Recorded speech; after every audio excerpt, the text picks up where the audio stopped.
Един интензивен, вълнуващ и зрелищен спорт, който малцина познават.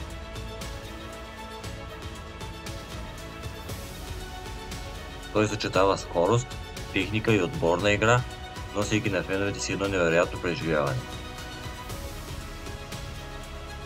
Това е кану поло. Спорт, който въпреки невероятната си същност, все още остава в сянката на другите по-популярни водни спортове.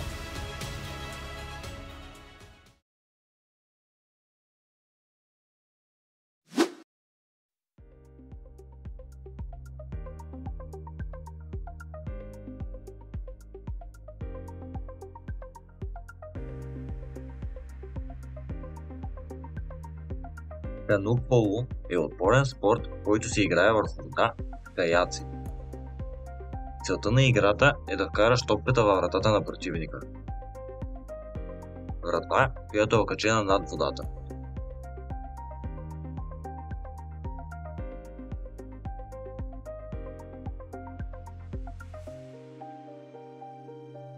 Два отбора с по 5 играчи се изправят един срещу друг на специално игрище, обикновено в басейн или езеро. Играчите използват гребла, за да се движат и защитават. Топката може да се подава с ръце или да се удря с греблото. Спортът прилича на комбинация между баскетбол, водна топка и каяк. Бърз, координиран и изключително стратегически. Кану полото е признат от Международната федерация по кану ICF, International Canoe Federation, и се играе в десетки държави по света. Организират се и световни първенства, в които участват национални отбори.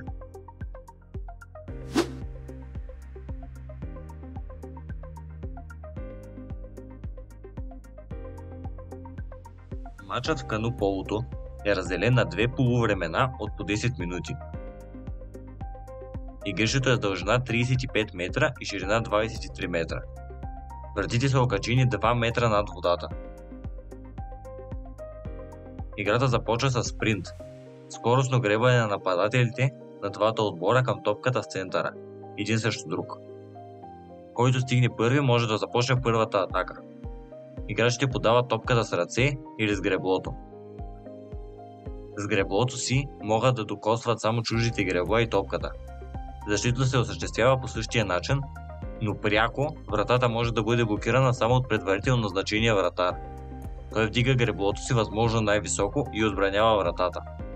За атака един отбор има само 30 секунди, като конкретен играч може да задържи топката само 5 секунди. Играта продължава така, докато не е реализирано попадение. Когато това се случи, отбора, допуснал гол, започва атака от центъра. Второто полувреме също започва с спринт към топката.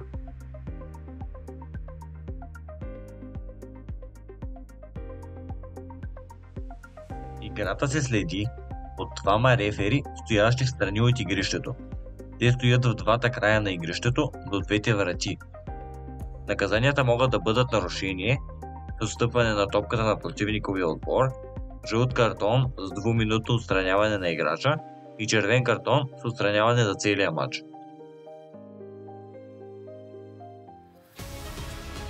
Кану полото може и да не е от най-известните спортове, но със сигурност е и от най-вълнуващите.